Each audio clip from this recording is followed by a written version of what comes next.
ஆச்சி கொழுக்கட்டை மாவு வந்தாச்சு. ஆச்சி கொழுக்கட்டை மாவிற்கு கொழுக்கட்டை அச்சை கேட்டு வாங்குங்கள்.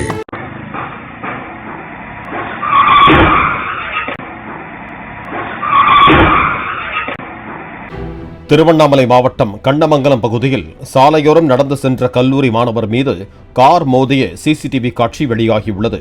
வேலூரில் இருந்து திருவண்ணாமலை நோக்கி அதிவேகமாக வந்த கார் மோதியதில் கல்லூரி மாணவர் சரத்குமார் தூக்கி வீசப்பட்டு கீழே விழுந்து படுகாயமடைந்தார்.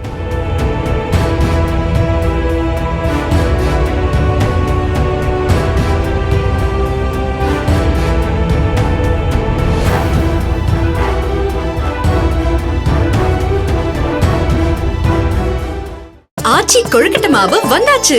ஆச்சி கொழுக்கட்டை மாவிற்கு கொழுக்கட்டை அச்சை கேட்டு வாங்குங்கள்.